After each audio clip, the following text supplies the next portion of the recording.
Hello, everyone. Welcome to this month's Cybersecurity Insider Program webinar. Today's topic is a healthcare cybersecurity attack dissection, a mini tabletop. We'll be going through some scenarios in a tabletop fashion. We have allocated an hour and a half for this session given the topic, but we expect it to go just a little bit more than an hour depending on questions. I'm Laura Pursley, Marketing Director with CloudWave. And joining us today is Jonathan Weiss, Senior Security Architect, and Clay Sides, Senior Principal Architect. So I'm going to go ahead and turn it over to Jonathan to get us started. Thank you, Laura, and I want to thank everybody for taking time out of your schedule to join us today.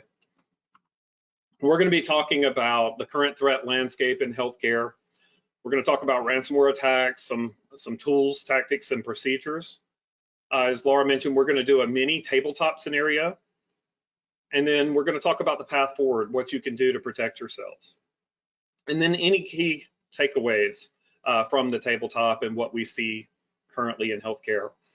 Now, there are going to be some areas of our presentation today that is going to get into some technical aspects. If you have any questions, you can use the questions pane inside of GoTo, and Laura will let me know those. This can be very interactive, so anytime you have a question, please post it and we'll go ahead and address that. First, we want to start by taking a look at our scenario. I want to give you some time to think about our scenario today before we get into it. So the first part of the scenario is the SOC reports indicators of anomalous activity on the firewall's external interface.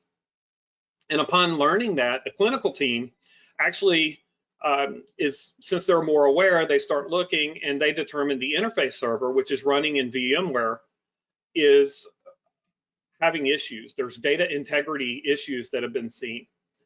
And this server is crucial for patient data exchange. The VMware administrator, upon learning that there's been some activity going on, notifies the CIO of a known vulnerability on the VMware host.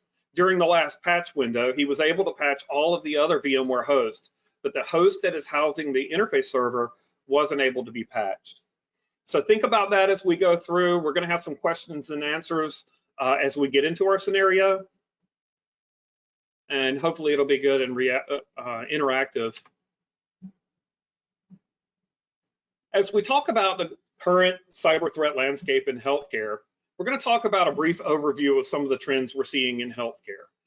Now, most of us know about ransomware attacks and supply chain attacks, so we're going to talk about some statistics or some things we're seeing. We're not going to dig into each one of these attack vectors, but we are going to talk about what is recent. First, we're going to start by taking a look at cybersecurity attack trends. And this is a percentage of growth that we're seeing in healthcare. And at the top of this, you can see supply chain attacks. And what's interesting is supply chain attacks have increased from 30% to 60%. So if we go, that is from 2023 to 2024. If we go back to 2022, this trend continues over the span of 2 years. Just below that, we see ransomware. Ransomware has gone from about 25% to about 55%. Below that is IoT. Below that, we have AI-driven attacks, and then cloud security vulnerabilities. As we move more to hybrid environments, those cloud security vulnerabilities are being exposed and exploited. And then at the bottom is deepfake attacks. What I found interesting about this is AI and deepfake are not at the top of the list. Supply chain attacks are. So when we look at ransomware attacks, according to a survey that was completed in 2024, 67% of healthcare organizations have been breached by some ransomware. That number is staggering. This doesn't include the repeat visits that we're seeing, and we are seeing some repeat incidents out in the market. Adversaries are targeting critical systems, but not only the critical systems, the clinical systems as well. So when we get into dissecting an attack, we're going to talk about a group that's actually attacking clinical systems. When we talked about the critical systems, of the critical systems, 66% of healthcare organizations, their backups were affected with ransomware. So that number is also large. It's not something that we didn't know. We knew to protect your backups. We know that you got to have immutable backups and offline backups, but the number of attacks that have affected backups is quite interesting. We talked about supply chain attacks and that being the number one as far as growth. And trusted vendors are increasingly the target of attacks to get into healthcare networks. And the significant increase in supply chain attacks in 2024 we looked at, we were at 30% in 2023, and we showed that we are at 60% now. But 2022 to 2023 was 100% increase, and we also saw 100% increase from 2023 to 2024. Now, Clay and I, we do a lot of risk assessments. We do a lot of maturity modeling, which we call our C2M2.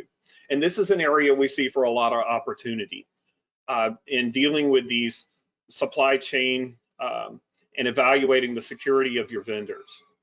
So if that is something we would encourage you to take a look at, make sure you're focusing on your supply chain.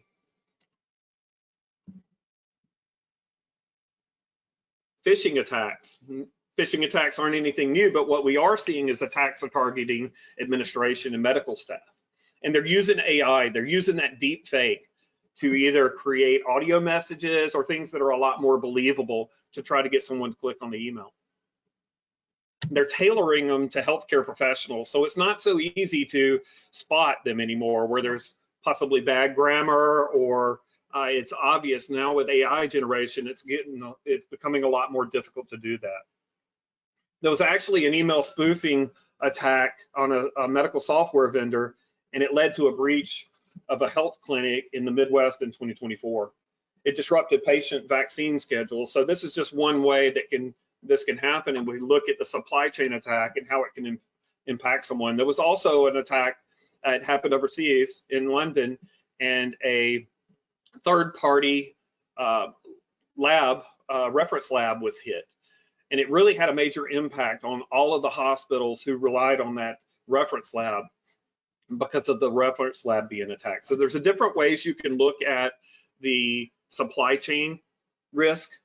It could be that it's a attack vector into your environment, but it also could be that it impacts a service that you are reliant upon. OT and IoT. Now, a lot of times in IT, we think about the technology side of the house. We don't always think about the clinical side of the house. And when you look at OT and IoT, a lot of times that falls outside of IT scope.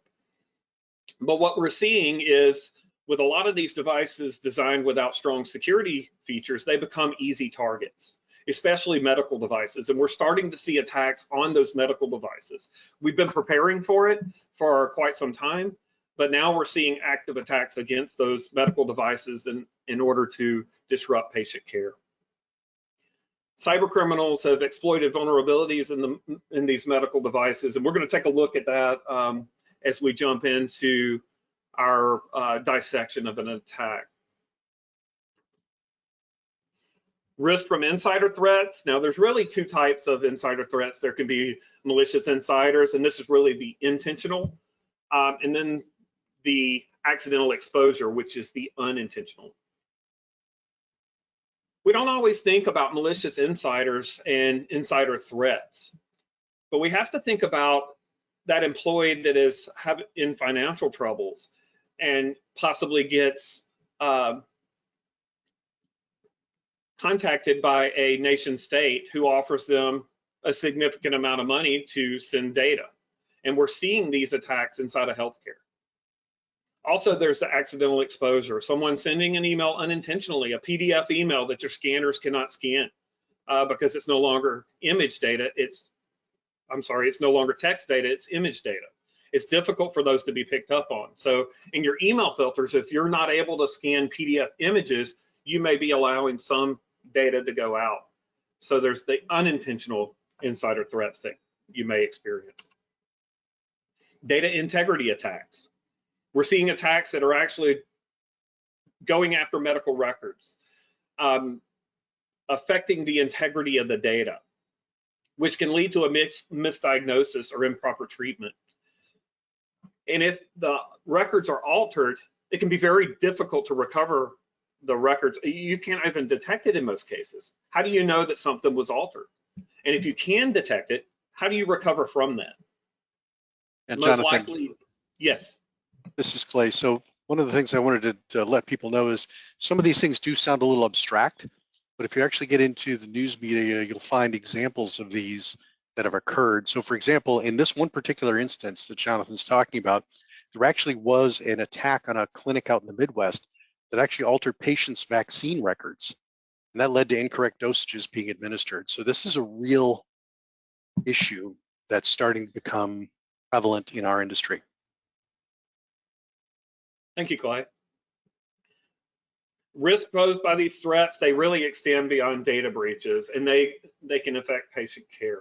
And if you've attended any of our incident response seminars, you'll know that our primary focus is on patient care, because these attacks can disrupt life-saving care, they can alter medical treatments, and they can even lead to serious harm. And we see that in some of the events or incidents that we've talked about so far. And as part of our incident response, we really see 4 pillars for the incident response. And the top of that pillar, the first pillar, is actually the patients. So within the first 72 minutes, that's really where our key focus and priority needs to be, is on the patients. Past that 72 minutes up to the 8 hours, that's really where we want to focus on our staff. Where are they emotionally? What are their fears? What are their uncertainties? Are we addressing those? Are we communicating with our staff? Do they know what's going on? Next is our family. From that 8 hours to the next 24 hours, we want to focus on the family of the patient. Are we communicating with them? Do they know what to expect? Do they have any concerns that aren't being addressed? And then after all of those are addressed, that's when we want to look at our systems and our long-term goals and our objective of getting systems back online, back restored.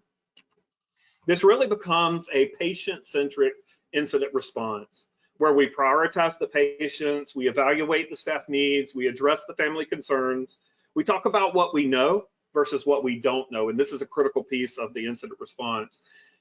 Then we talk about our status, our system statuses, and our objectives. But this doesn't end there. We got to continue thinking about prioritizing the patients. As things come back online, what systems do we bring online first? Are we continuing to evaluate and communicate with our staff and stay on top of where they are emotionally? Are we continuing to update and address the family? Are we continuing to evaluate what we know versus what we don't know, what we should know? So as we look at the disruption of clinical systems and the impact to patient safety, ransomware attacks, we've seen these in the past. We know they disrupt vital systems like EHRs. That's going to lead to delays in treatments, diagnostic procedures. Compromised medical devices, they have a direct impact on patient care, whether the system goes offline in the middle of a procedure or whether the data integrity has been tampered with. And if it has been tampered with, it can lead to incorrect treatments or misdiagnosis, which could be life-threatening. So that was the first pillar. We talked about patient safety. This is where we need to be focused and thinking about first. We need to be thinking about the clinical systems. We need to break free from thinking about the technology systems and how they work, and leaving the OT systems. Medical devices can be considered OT devices outside of IT. And that's why we really believe and emphasize the need for a patient-centric incident response plan. So that is pillar 1. And then as we talk about pillar 2, and we look at these, the current threats in healthcare, these threats can lead to increased workload, stress and burnout, because the EHR not being available, it's going to lead to stress. Communication breakdowns. Are the tools that you were using for communication, are they available? Were you relying on VoIP systems that are no longer there? Delay in patient treatment. Reliance on memory and incomplete data causes treatment delays. If you don't have previous history when you're looking at radiology or any other diagnosis, it's going to impact treatment. So some of the strategies that you can use, the good news is none of this is really new, but there are some things we need to think about and put some priority on. And we need to focus on these defense strategies. And the first is, in our opinion, going to be that incident response, doing clinical tabletops, making sure you're thinking about that patient-centric incident response. Traditionally, incident response in IT was protecting the data, and we need to think more about protecting the patient. Next is patching and vulnerability management. Are you updating systems? Are you addressing the vulnerabilities to keep the lateral movement from happening if something were to get into your environment? Segmenting networks for critical systems. Do you have your medical devices on the same network or VLAN as the rest of your environment? What protections do you have in place? Now, it may be impossible for you to highly segment your network. You may have to focus on critical areas like your pumps, and you may have to put them into their own VLAN and have that VLAN default gateway be on your firewall that has next-gen capabilities. Whereas if you're back to your core, all you've got is maybe some layer 2 filtering. So think about how you're segmenting and a multi-phase approach for a crawl, walk, run approach to implement in segmentation. Backup and recovery plans. We talked about the impact and 66% of backups being impacted. Not only are you backing up and having offline backups or immutable backups, but have you tested those backups? When's the last time you actually spun them up to make sure they're working? Are you bringing back enough systems to where you know that it's going to work across the infrastructure? And then zero trust architecture. Zero trust is really a buzzword. And in healthcare, we are still using a lot of technology, still rolling out a lot of technologies that really are in conflict with zero trust. And those technologies are things like single sign-on, where we badge into the system and we have access to everything once we get into the environment, or geofencing. If you're at the hospital, we trust that you're there. Now, hopefully you've segmented away your guest network from your internal network. That way somebody on your guest network isn't geofenced. But when we look at zero trust, that's really saying that we don't trust you even though you're at the facility. Even though you're logged in, we don't trust. If you're going to this critical asset, we're going to make you MFA again, right? We're going to prohibit you from getting to file shares unless you show us or authenticate again. So focusing on zero trusting, moving away from some of those comfortable technologies that we use that make life easier. And it's not an easy thing to do. It is a difficult transition to make.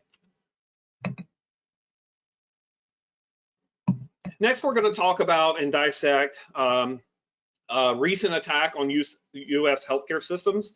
This is an actual attack. And we're going to look at the tools, tactics, and procedures that were used for this attack.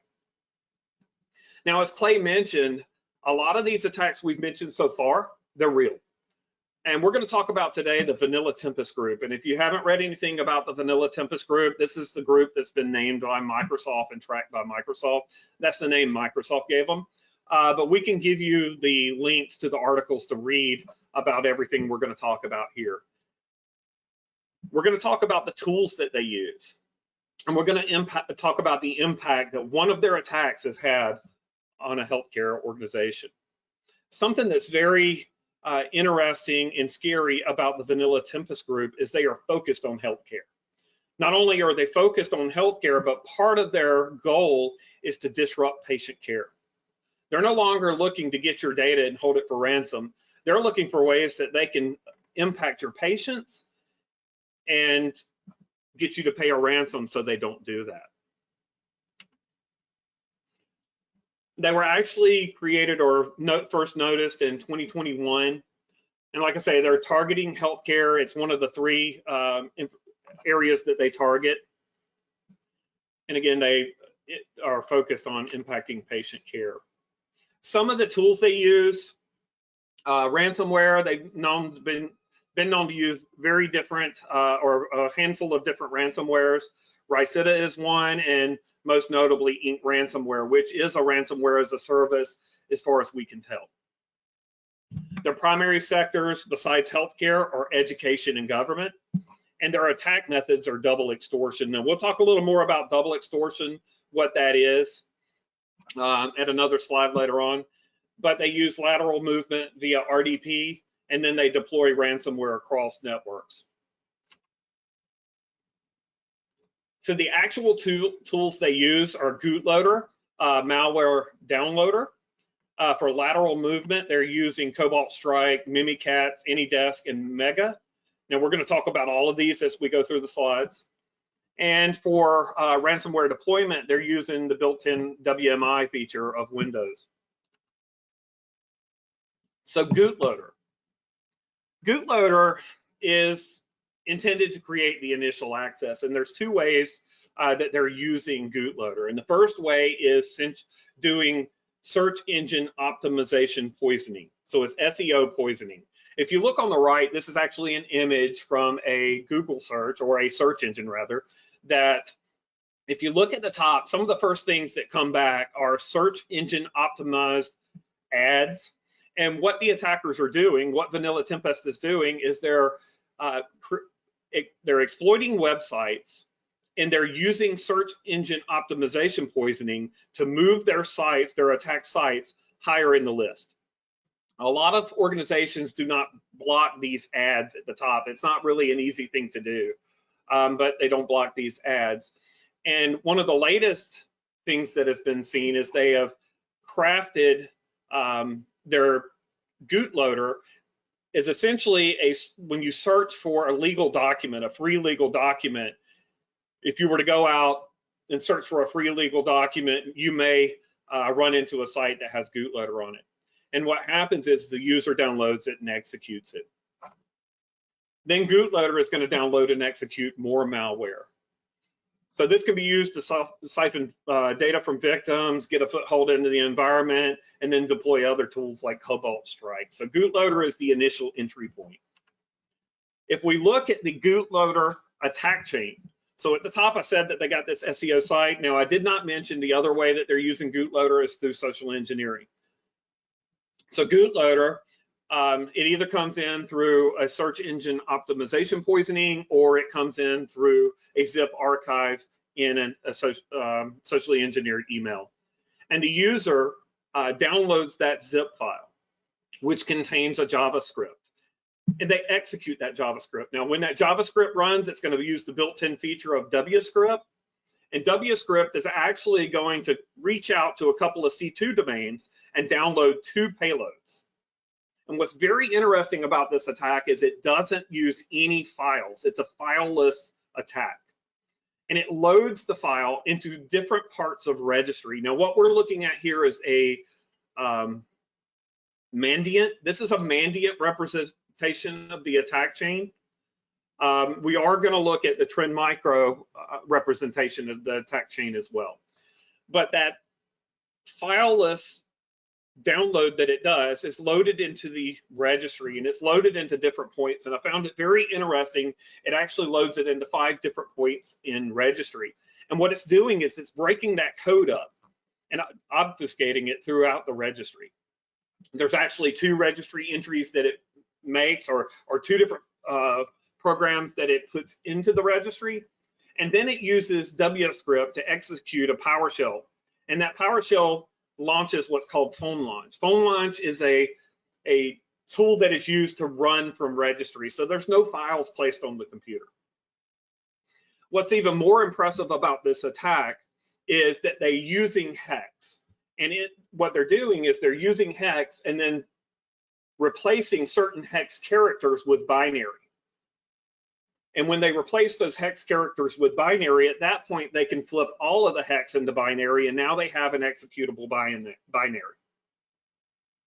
That's the first thing that happens with phone launch. Now, the second thing that happens is the PowerShell actually creates a scheduled task, and it executes a script. And what that is doing is making it persistent. So it's entering those registry keys back in case you were to reboot. So all of this is running from memory out of registry. Now, when we look at the trend micro diagram, it's a little bit different. You can see the threat actor on the left. You can see the employed search engine poisoning at the top and the compromised legitimate website. And then we have our user at the top. So the user's out searching for, let me get a free legal document. And then they download a zip file that they think is a free legal document. They open it up, there's a JavaScript inside.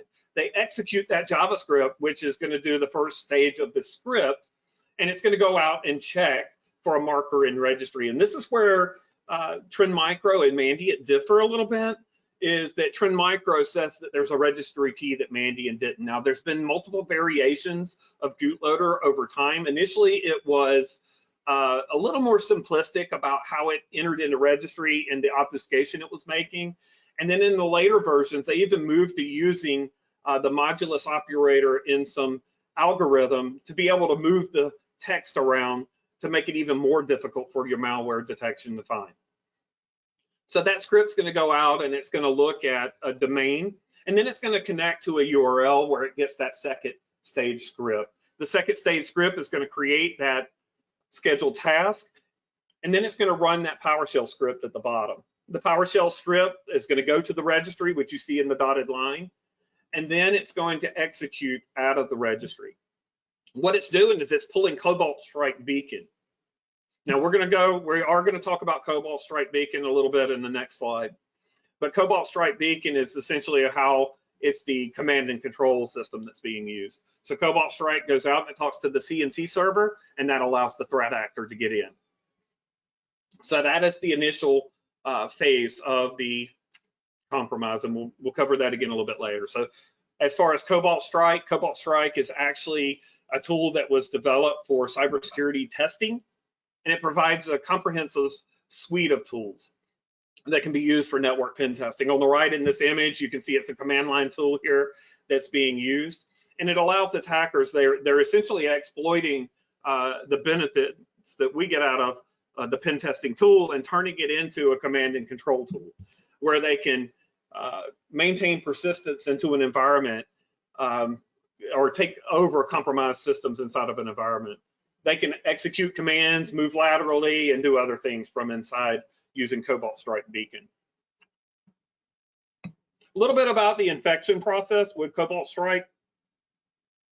It uses encrypted channels. So when it talks back from the infected host back to the CNC servers, it's using encrypted channels to be stealthy. This is why it's important to have decryption if you can get decryption in your environment. Data exfiltration timeline, typically about 30 days for data exfiltration.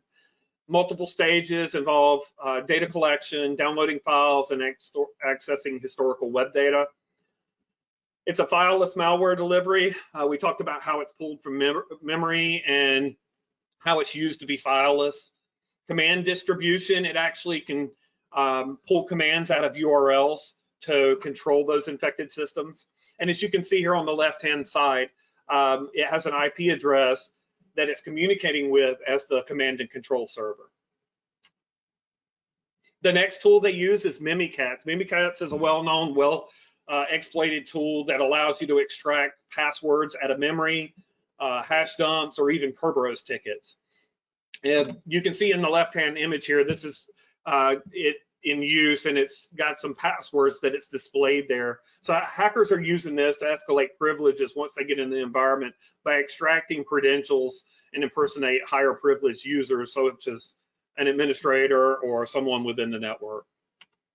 This is another example of Mimikatz in use.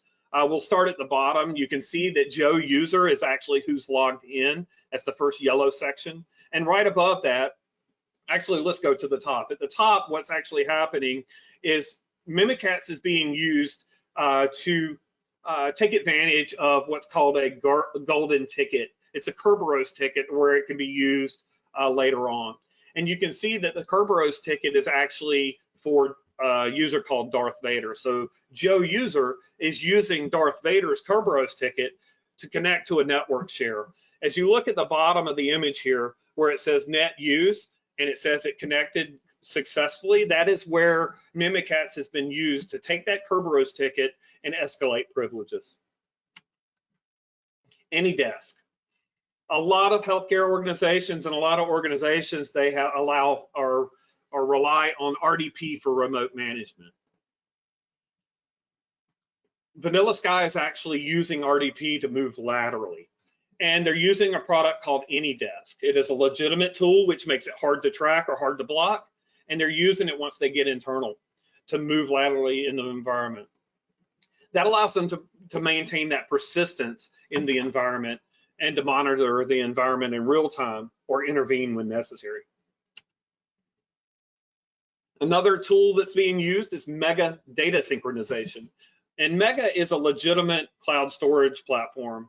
I've run into it in the past where you have things like marketing files or videos that someone wants to share with the organization, so they ask you to open up Mega. Well, Vanilla Tempest is taking advantage of these legitimate tools and using them to exfiltrate stolen data. That's why it's important in your firewalls to have application next-gen firewalls, but to also look at those online file storage areas to see what's allowed and what you allow and what you disallow based on your organization's risk tolerance. These things are less likely to be flagged by security systems, and they're a stealthy tool for data exfiltration. On the right here is an image. This is actually an image of Mega and what it looks like, but it's not uncommon to any other online storage tool. This is just the tool they use to exfiltrate data. So let's talk through the attack, the 4 stages of the attack that Tempest is using. They're using bootloader. They're using for that initial entry into the environment. Now, the case we're going to be looking at is an actual case, and they used a phishing email to gain that early entry. And then they exploited vulnerable web applications and credentials. They used Mimikatz to extract passwords and escalate privileges across the hospital. Then they used Cobalt Strike, that command and control feature, to give them that remote access in. To move laterally, we talked about they used AnyDesk to maintain that long-term control of the environment, and then they used Mega to be able to exfiltrate the stolen data. This is really the phase 3 of what we're seeing. And then there's a threat of, leaked sensitive patient information records unless you pay that ransom. So when we talk about double extortion, we mentioned double extortion. So the first phase of extortion is they exfiltrate the data, and they try to get organizations to pay a ransom not to release that exfiltrated data. So that's the first step in that double extortion. The second step is deploy ransomware. And that's where they lock the systems, they encrypt the systems and make them unavailable. Used as leverage for a ransom demand. So that double extortion, like we say, they threaten to leak the extorted data on the dark web. Actually, the first stage was the ransomware. If you're able to recover from your backups, that's when they typically move from the first stage, which was the ransomware, to the second stage where they're threatening to leak that exfiltrated data. So the impact to healthcare, this is an actual incident that we've dissected here. And the threat to patient care is delays in procedures and appointments. In one case, it cost a hospital $63 million to recover from the downtime and the infrastructure rebuild in one of the attacks that they had this year. And not only do you have the monetary value, you're going to lose reputation. You're going to have reputational damage due to compromised patient trust and delayed services. And Clay, I'm not sure if you had anything to add. I thought I heard you. Nope, I'll jump in as I need to, but yeah, the soft costs are something that are not to be dismissed, right? As we're all aware. With these double extortion type tactics, this is usually what they're preying on, right? The first one is to try and encrypt data, and once the data is encrypted, you have to pay the ransom to unlock it, essentially. And if you do, the next thing they'll hit you with is, as Jonathan said, it's that risk, right? That reputation risk. Do you really want your patients to know we've grabbed your data? So it's kind of a double hit, and that's really a large item, right? How many patients are not being seen because your reputation has been tarnished because of someone's malintent? Go ahead. Now, I didn't run across any instances where Vanilla Tempest has reached out to patients and tried to get them to pay. Yeah, right. Did not run across that for Vanilla Tempest, but a $63 million event is quite astounding. So what can you do? What can healthcare organizations do to protect against this threat? Implement multi-layer phishing protection, which is email filters, advanced threat protection. That's your ability to scan those attachments for malware, your phishing simulations and training staff. And if they are not, if you have anyone that is actually clicking, doing some follow-up remedial training, make sure you have DMARC, DKIM, and SPF records. That keeps other organizations or outsiders from being able to use your email domain as they email. You want to make sure those are properly configured and enforced. Securing web applications and remote access. You want to make sure your perimeter is patched. When we talk about patching, make sure your perimeter's patched, your firewalls are patched, and all of the devices touching the internet are patched. Those should be priority. You also want to look at the applications themselves. Are you running on outdated versions of email or any other system that may be sitting out on the internet? Make sure you close down those vulnerabilities. Limit access to tools like AnyDesk, RDP, and VPNs. Seeing a trend of moving away from VPNs, both client-based VPN and web-based VPN, and moving more towards a remote access tool that allows tracking and recording vendor sessions or user sessions.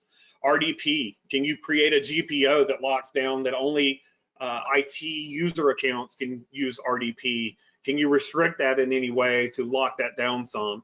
Blocking tools like AnyDesk, blocking tools like Mega. Multi-factor authentication, making sure, especially on the external, that all of your systems support MFA. But are you using MFA internally? Are you using it on your network architecture? Are you using it to create that zero trust? Endpoint security, moving to an EDR or even a XDR, so endpoint detection and response and extended detection and response, and that allows the manufacturer of that solution to actually help you engage and mitigate those threats real time. Regular malware scanning. Are you scanning your devices? Are you scanning your systems? The systems that are going home, the laptops, are those being held to the same compliance? Are you scanning third-party vendor systems when they connect to your environment, or do you allow full IP once they connect in? How are you preventing them from spreading something once they connect to the environment, which would be something like a posture assessment when they connect? Data backup and recovery plans. Making sure you back up your critical systems, make sure you have those immutable copies, make sure you have those offline copies, and checking them. Do you have periods of backups that go back to give you some defense if your backups were to be compromised? Can you go back to a year? Can you go back to 2 years? What is your retention policy? And making sure that you at least have some copies that are not connected to your main network. Disaster recovery plans. Simulate ransomware attacks, ensure your backup and recovery process are effective and well practiced.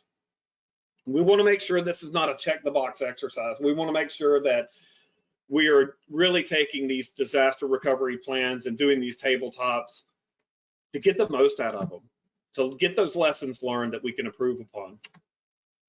Network segmentation, zero trust architecture. If we can't do a full network segmentation, a highly segmented network, can we at least split off critical systems? Now, we typically split off servers from our workstations, but are there devices on those workstation networks that shouldn't be there because of the security risks they pose? Do you have camera systems, or are your facility control systems on the same network? Do you have outdated radiology or lab equipment? Does it need to be on its own network? Does it need to have your firewall as the gateway so you can use some of those next-gen capabilities to evaluate what traffic and what attachments are flowing. Do you decrypt traffic internally in your network? Do you decrypt traffic going outbound in your network? And decryption, a brief on decryption is where you essentially play man in the middle, where you intercept traffic and your firewall or whatever device you're doing decryption with actually establishes the connection to the outside resource and establishes another connection to the inside asset. That allows it to decrypt all the traffic and see what's passing through it. Are you doing decryption? And when you think about decryption, you also have to think about what do you decrypt. There are some things you should not decrypt.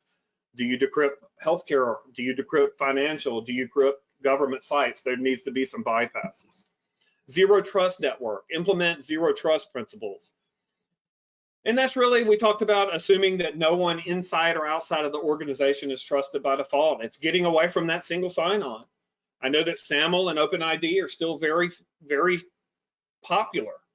A lot of vendors are just rolling out SAML or just rolling out OpenID. And if they are doing that, are you at least using MFA so that you protect yourself to where if someone does get credentials, that they can't move laterally or escalate privileges inside of the environment?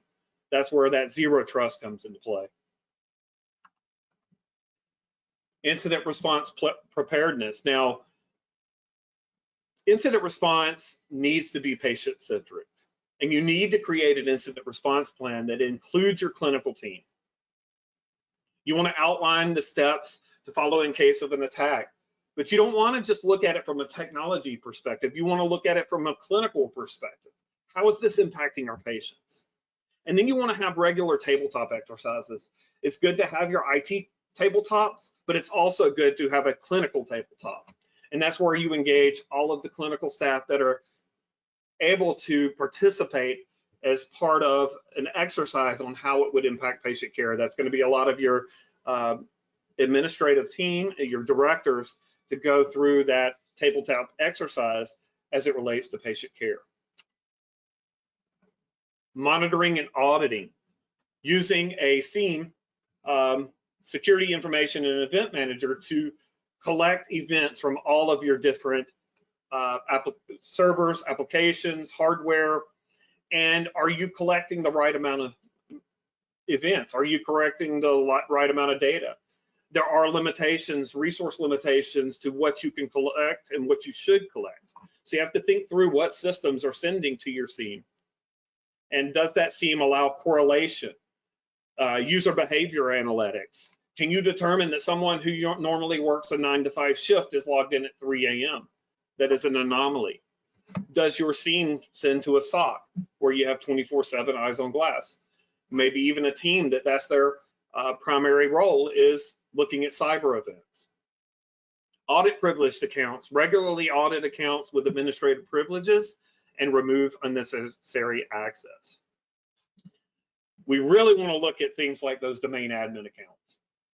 In time, we have a lot of vendors that will come in and say, we need a domain admin for this software to run, and that a lot of times isn't the case. Or someone creates a domain admin account that really just needs to be a service account, an account that doesn't even have a password. Now, you can use Privileged Access Manager, what we call PAM, to help you with that, but you also need to be auditing those administrative privileges and contacting and seeing if you can reduce those privileges. Reduce that footprint that could be exploited. I want to pause here and ask if we've got any questions. So, Laura, have we seen any questions so far? We don't have any questions at this time. Thank you, Laura. From here, we're going to go into our tabletop scenario. Now, this is really a mini tabletop. There is going to be some interaction in it, and we're going to go back to the original phase 1.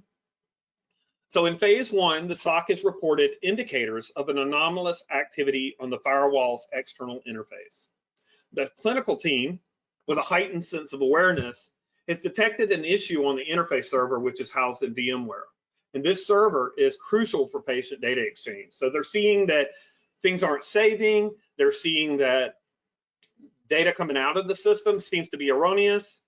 And then lastly, the VMware administrator has notified a CIO of a known vulnerability of that VMware host. And while other hosts have been patched, the patch window prevented installation on the last host. They simply ran out of time and updated all the other hosts. Now, as we get into the questions, I want to say this is on a fictitious hospital. I want you to look at this from your incident response and how you would answer.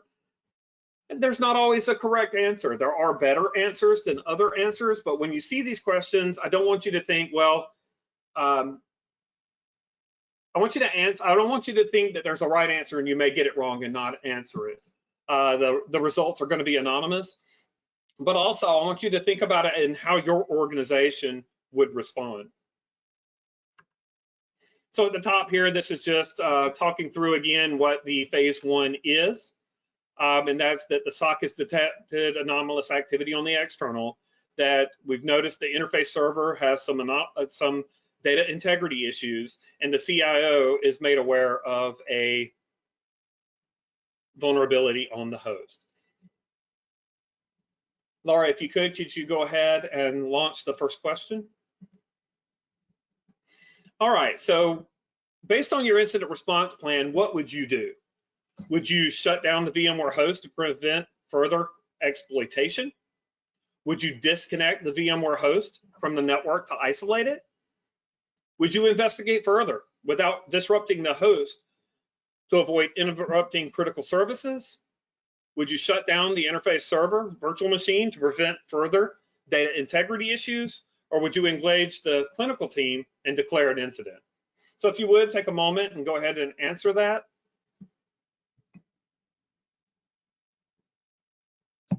There's still some responses coming in, Jonathan, so I'll leave it open for a little bit longer. Yeah, please take your time. And if you have any questions, if you'll post them in the questions section, we'll answer those as well. And by all means, try and respond as your organization would, like Jonathan said, rather than trying to figure out what we're expecting or what we would ask for if we were running this.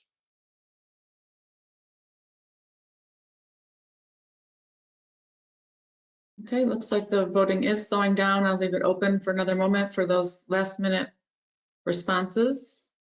Just a reminder to folks, this is anonymized, so don't worry, there's no names being recorded. We're not going to go back later and hold this over anyone's heads. So really, this exercise is to stimulate thought. How would you respond? What is the appropriate response? And each organization could have a different response based on the threat tolerance and business goals of that organization. Okay, I'm going to go ahead and close the poll. Oh, looks like still people are voting. Don't want to cut anyone off. Leave it open for 5 more seconds. This is the fun part where we actually get people to engage. So it's nice to have some interactivity. Okay, I'm going to go ahead and share the poll so you can see the results. All right, so disconnect the VMware host from the network to isolate it. All right. So it looks like we've got a pretty good 50%, it looks like, said to disconnect it. So we're going to go with answer B. So the team opts to migrate all VMs from the host and disconnect the VMware host running the interface server. And that's really based on that assumed risk of the vulnerability. This disconnection actually affects not only the interface server, but other critical systems due to resource issues. This leads to slow login times, delayed access to patient records, and interruptions to patient care workflows. Now your clinical team comes to you and says, hey, we're having issues here. Some patients are not receiving timely treatments due to the system slowdowns, and this is creating patient safety risk. So if you'll go ahead, Laura, and launch the second question.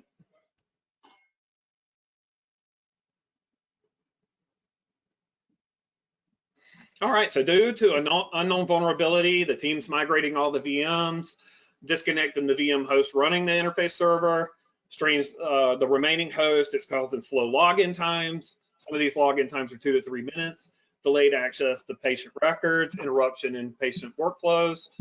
patient care workflows. And these slowdowns are impacting patient safety. Some patients aren't even getting their timely treatments. So what would you do at this point? Would you continue investigating the host for signs of compromise and malware?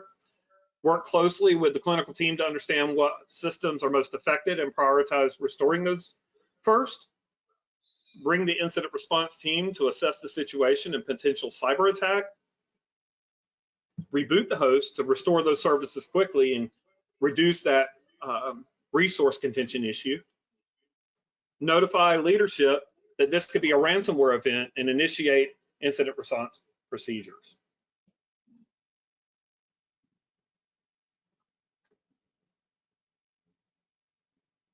Okay, votes are still coming in, so we'll leave it open for a little bit longer.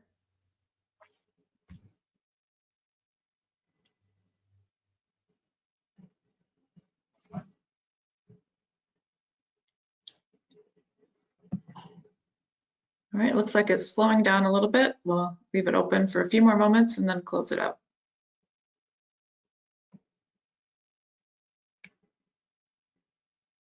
Okay, I'm going to go ahead and close the poll.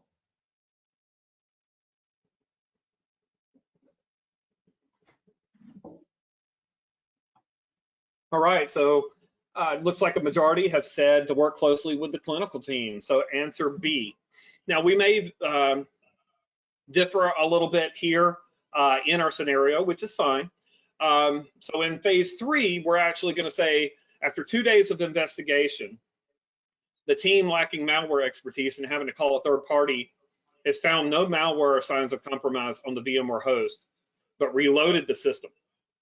So out of an abundance of safety, no malware was found, but they went ahead and reloaded the system.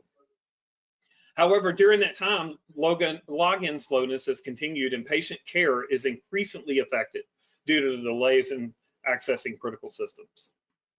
At 3 a.m., we get a new issue, and IT starts receiving a report of a complete login failure across the network.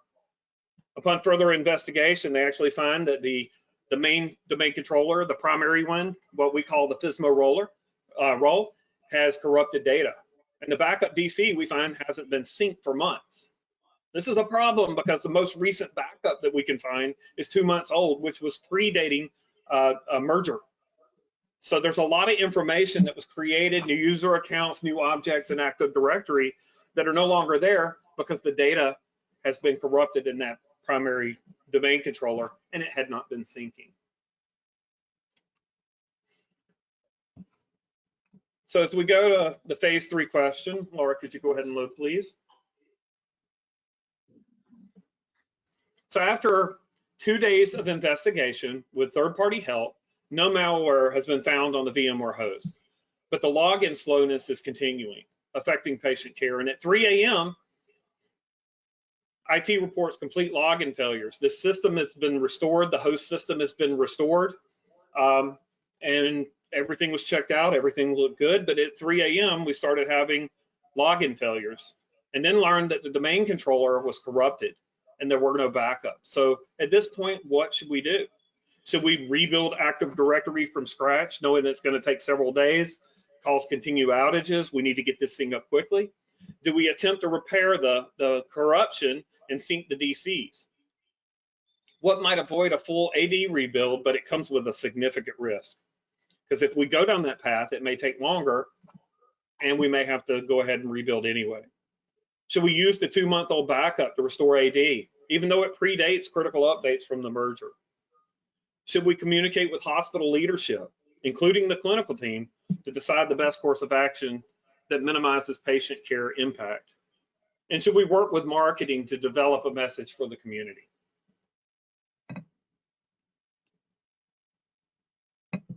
Okay, there's still some votes coming in.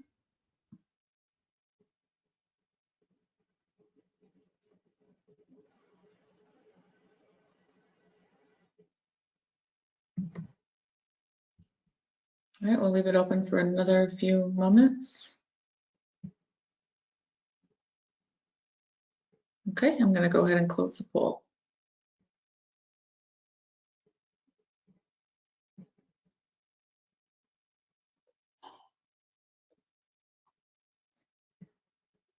All right, it looks like we have a majority that have said determine the course of action with the C-suite and the clinical team. And I really like to see that. We're thinking about the impact on patient care, and that's what we really like to see. Now, our hospital, they actually went a different route. The IT team actually jumped in and started working with leadership to address the long-term impact of rebuilding Active Directory. And after several days of disrupted care, AD is finally rebuilt. So even if we talk to clinical teams at this point, we're still going to have that issue with the disruption to patient care. And we had disruptions in patient scheduling, treatments that led to widespread frustration across the clinical team. Once everything was rebuilt, they did a deeper dive to look at what was going on. And it was actually revealed that the underlying issue was due to a failing motherboard in the VMware host. The decision to shut down the server, the host, actually caused more issues. The fact that they assumed that there was a cyber event, shut the system down, actually led to more failures and the eventual corruption of Active Directory. So the situation got worse, essentially due to assuming that it was a cyber event. The clinical team was not consulted early enough, and it impacted patient care, worsening the impact than it overall would have. So they took a technology approach to respond. They only had a technology-based incident response plan. It did not include clinical care, and they went immediately to let's take the system offline. Some key takeaways. Patient care is always at risk. The technical reaction in phase 1 led to unnecessary system responses and delayed care. IT and the clinical disconnect. The fact that the IT team responded without involving clinical led to recovery decisions that didn't prioritize critical systems. What they could have done is involved clinical systems and determine once the resource contention happened, what systems are critical and what aren't. Now, had they had a patient-centric incident response plan, they would have already identified what the clinical systems were and already have those marked as priority. And then those lower marked priority systems could have been shut down to use those resources for those critical systems. There was a bit of cyber event hypersensitivity. There was a failure to accurately diagnose the hardware issue. When we talked about, if we go back and we look at the first phase, we talked about anomalous events on the outside interface of the firewall. We see hits on the outside interface of the firewall all the time. We probably see anomalous hits on the firewall. Just because we had it go to the SOC does not mean we react to that. And that's what happened in this scenario. So it led to an escalation that could have been avoided. The simulation, this was really built and designed to create or provoke thought. And it shows how even the technical issue that has nothing to do with clinical can quickly escalate and negatively impact patient care. And that's when the incident response plan doesn't focus on patient care. That's why we've got to incorporate, we've got to involve our clinical teams, and we got to take incident response from being a IT technology-based response to an organization enterprise-wide response. We're going to talk about some scenario opportunities, which include initial detection and incident triage. We're going to talk about real-time communication with clinical teams, and we're going to talk about containment strategy, prioritizing patient data. We're going to have alternative workflow activation discussion, critical system restoration first, and then post-incident review with clinical team output. Now, these are all opportunities. These are takeaways. These are things that from doing this tabletop, we should look at lessons learned. So now I'm going to hand it over to Clay. Clay is going to go through the lessons learned from this tabletop scenario. Thank you very much. We're also going to give Jonathan a chance to catch his breath. The poor guy's been talking the whole time. So we can go ahead and jump into the next slide. Let's go ahead and talk about how this should have been addressed moving forward. Ideally, we always want to remember, why are we here? We are here to focus on patients and patient care. So always remember, the first thing to do is focus on the patient. Heroes say that a lot. So the objective here is really to focus on prioritizing those patient-facing systems.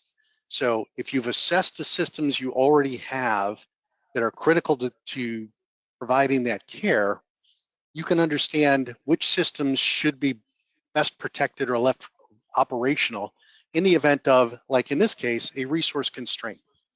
All right, we took down a single host, the entire environment became stressed because there were insufficient resources to accommodate the remaining workload. If you've prioritized those clinical care systems that have to remain online to do your primary job, which is focus on the patient, then you could look at potentially taking steps to shut down some of those systems that are not required for that particular function. Maybe they are important, but they're not as important, for example, in this particular instance. We jump to the next slide, please. Best thing you can do is communicate with the clinical teams. This has to be a real-time dialogue. We have to make sure that that communication is happening clearly. One of the things that we always want to do is understand what the clinical side of the house is seeing versus what we're seeing. In this particular case, if we start to get reports that, as IT people, that there are delays occurring in the patient systems, we can immediately send out comms to notify supervisors that maybe they need to start taking alternative actions. Maybe they need to prepare for working on paper records or be prepared for activating procedures that allow them to work on slower data access. So try and really have open communication with the folks that are accomplishing your primary objective, which is caring for those patients. Next one, please. Develop a containment strategy now. Everyone talks about we've got a containment strategy. Well, we're working on it. We have some ideas. It doesn't matter right now. Don't let perfect become the enemy of good. So if you can develop a plan to isolate those non-critical systems so that you can help potentially spread the lateral movement while preserving those patient care systems, like Jonathan had discussed. Network segmentation is huge. Even if it's not perfect, again, it's a good. Anything that slows down people from getting around your network to help prevent the spread of issues across your systems will be a plus. So in this, yep, thank you. Nope, you're right. Alternative workflow actions, take a different path. If for some reason you have an outage that is causing a major disruption, maybe you need to activate a contingency plan here for maintaining care during that particular outage. Maybe it's a slowdown. Instead of actually discussing it as a slowdown, maybe you go to those offline procedures, if you will, right away. So in order to ensure that other systems don't get affected here, again, we employ network segmentation to separate things like the medical devices, the pharmacy systems, the printers, the IoT devices. So we want to preserve the patient care systems. Even if you're in a paper-based mode at the moment, you need to be able to continue to provide updates where you can to your staff, your clinical team, so that they have as much information as you can get them while you identify where the issues are and resolve what the systems have been impacted. You need to really prioritize going back in time. One of the first things we always want to do as IT people is, well, we just want to jump to the first backup and go ahead and restore that. Restoring systems can be very time consuming, and it doesn't necessarily resolve all of the issues immediately. So in this particular case, after the ransomware attack was contained, if you prioritize the restoration of the EHR systems that are necessary, basically to allow people to continue to care for your patients if they need to be, then you can again focus on trying to provide more care so we don't have to fire up the Back to the Future cars we've seen here and try and go at it again. You could jump to the next slide. And just in case you have any Back to the Future junkies like myself, fun little Easter egg, if you have an O'Reilly Auto Parts near you, you can actually look up part number 121G on their website. And this is actually a screenshot from that. They do, apparently, they're out of stock temporarily on the flux capacitors necessary to fire up those DeLoreans. If we could jump to the next one. Get input. As the post-incident review is conducted, you need to really focus on assessing the post-incident impacts to the patient care and make adjustments in your strategies. One of the things that we always try and do is a lessons learned. That's really what we're talking about here, but don't let that lessons learned fail to contact or take into account the clinical teams. Because again, the clinical teams can probably come back and tell you the things that worked well for them and the things that didn't work well for them.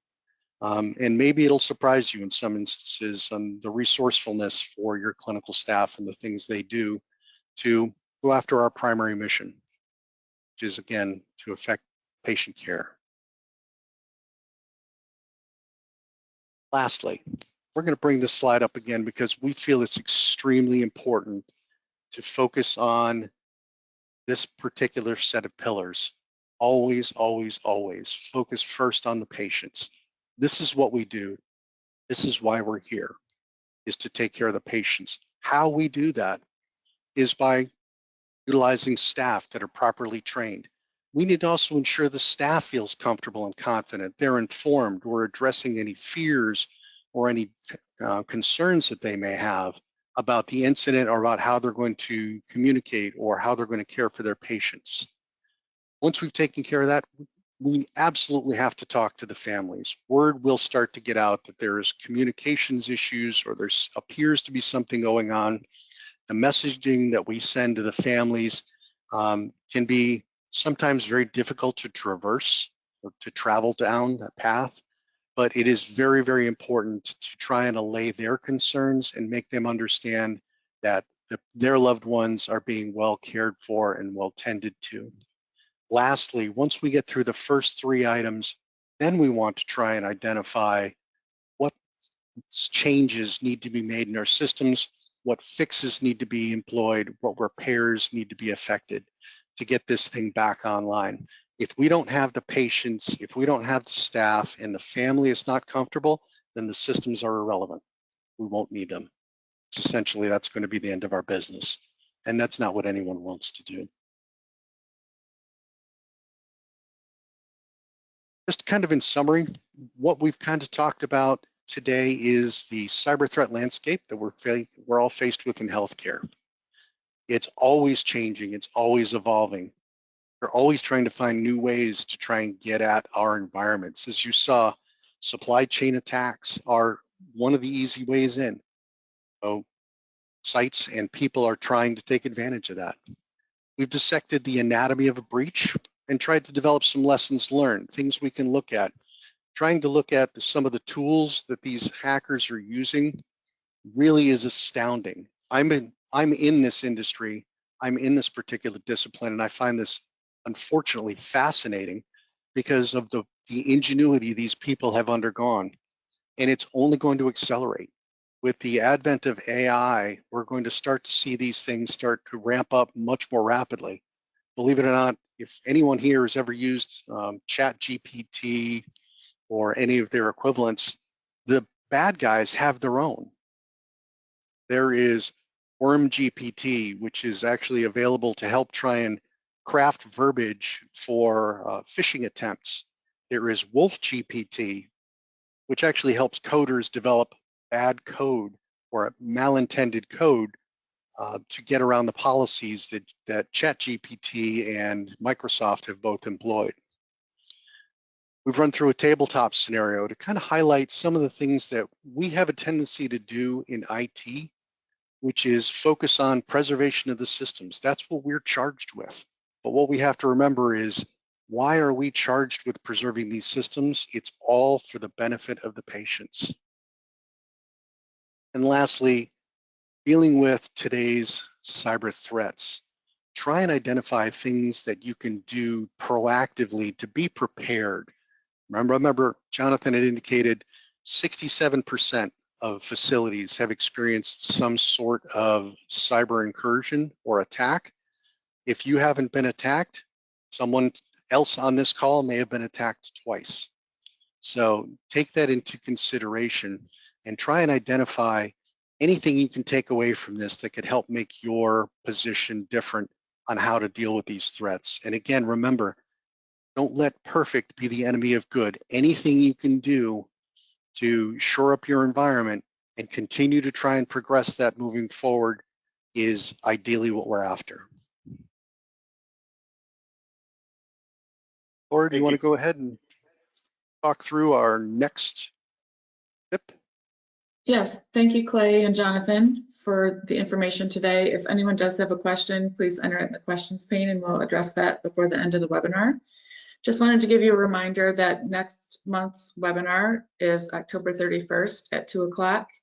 The topic is a conversation with a former hacker. It's with Hector Monsegur, who has joined us previously. It's usually one of our highest attended webinars. It's very interesting to hear his perspective from a hacker turned good. Hector actually does our pen testing.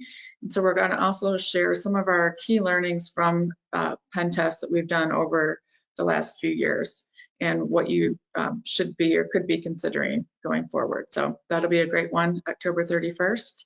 You are already registered for that. You should get the reminders in your email. And then October is also Cybersecurity Awareness Month. So we'll be sending out a lot of information in October for you to educate your teams, and we encourage you to put a little extra focus on cybersecurity next month and use this information, like Clay said, just anything that you can do to put extra focus, extra training for your teams. We'll be sharing a lot of that information. So look for that in the news email that will come out on October 1st. And I don't see any questions. So thank you everyone for joining. Thank you, Jonathan and Clay, for the information. And there will be a survey at the end when you close out the webinar if you want to take that and let us know how we did. And we'll see you on the webinar next month. Thank you. Thanks, everybody.